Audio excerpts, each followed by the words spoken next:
आता ह्या आम्ही लाडक्या बहिणी नाही आहेत का?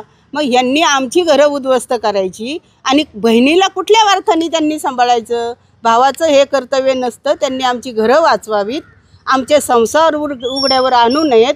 आम्हाला तुमच्या लाडक्या बहिणीच्या योजना नाही चालू केल्या, नाही दिल्या तरी चालतील, पण आमची घरं वाचली पाहिजेत, आमची कुटुंब वाचली पाहिजेत, आमच्या मुलाबाळांना त्रास नाही झाला पाहिजे, हीच आमची प्रामाणिकपणे अपेक्षा आहे. आणि हीच विनंती राहील सरकारला की हा एवढा मोठा जो निर्णय घेतलेला आहे, हा निर्णय पब्लिकच्या विचाराचा नाही आहे, पब्लिकला गृहीत धरून घेतलेला नाही आहे. सरकारने आपला निर्णय बदलावा. खऱ्या अर्थाने इंद्रायणी आणि पवना याच्यामध्ये जे काही मागच्या पावसाळ्यामध्ये म्हणजे या पावसाळ्यामध्ये जो काही पूर आला होता त्याला खरोखर प्रशासन जबाबदार आहे. आज आपण पाहतोय की सर्वेक्षण महानगरपालिकेकडनं चालू आहे, जे अजून 3 ते 4 क्षेत्रीय कार्यालयाचं सर्वेक्षण बाकी आहे.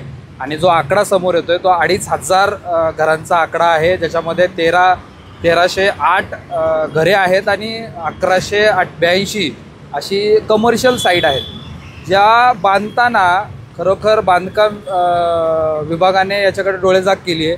पाटबंधारे विभाग कुठेही आलेला नाही आहे.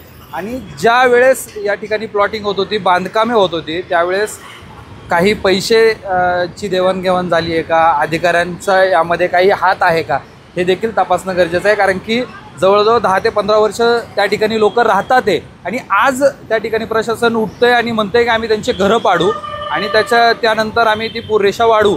असं जर होत असेल तर हे फार चुकीचं आहे. ज्यांनी ती जागा प्लॉटिंग केली आहे यांच्यावर तुम्ही काय गुन्हे दाखल करणार आहात किंवा काय कारवाई करणार आहात, हे सगळ्यात महत्त्वाचा मुद्दा आहे. सर्वांशी पत्रव्यवहार करून देखील त्या ठिकाणी कारवाई होत नाही आहे. आयुक्त त्या ठिकाणी काही बोलायला तयार नाही आहेत, मुख्यमंत्री साहेब याच्यावर काही बोलायला तयार नाही आहेत. त्यामुळं आम्हाला एकच पर्याय उरतोय की आता न्यायालयीन लढा त्या ठिकाणी चालू करावा, कारण की दुसऱ्या ठिकाणी आम्हाला न्याय मिळेल अशी तरी काही अपेक्षा दिसत नाही आहे. महापालिका हद्दीतून वाहणाऱ्या 3 नद्यांमध्ये जे निळीपूर रेषा आहे त्याच्यामध्ये जी की बांधकामं झाली त्याचं सर्वेक्षण महापालिकेमार्फत साधारण 1 महिन्यापूर्वी हाती घेतलेलं होतं. सर्वेक्षण आमच्या कर्मचाऱ्यांमार्फत चालू आहे. त्याच्यामध्ये निवासी, बिगर निवासी अशा 2 सेग्रिगेशन करून सर्वेक्षण चाललं आहे. गणेशोत्सवाच्या काळामध्ये सर्वेक्षण थोडंसं थांबवण्यात आलं होतं कारण कर्मचाऱ्यांच्या ड्युट्या होत्या. आत्तापर्यंत 70 ते 80% सर्वेक्षण वेगवेगळ्या प्रभागांमध्ये पूर्ण झालेलं आहे. त्याच्यामध्ये साधारण 1400 रहिवासी आणि 1100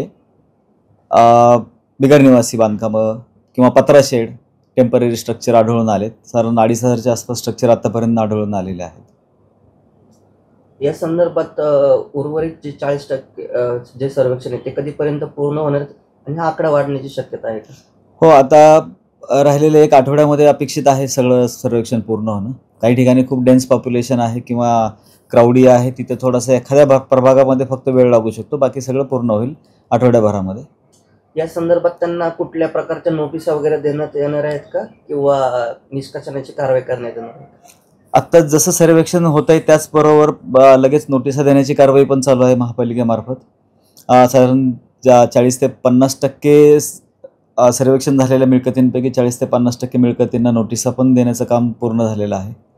नोटिसा दिल्यानंतर हे सर्व सर्वेक्षण पूर्ण झाल्यानंतर एकत्रित आराखडा किंवा प्लॅन करून मग निष्कासनाची कारवाई सुरू करण्यात येणार.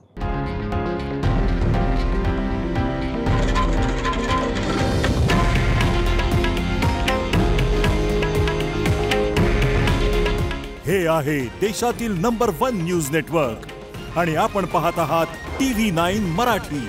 काळजी तुमची, हित महाराष्ट्राचं.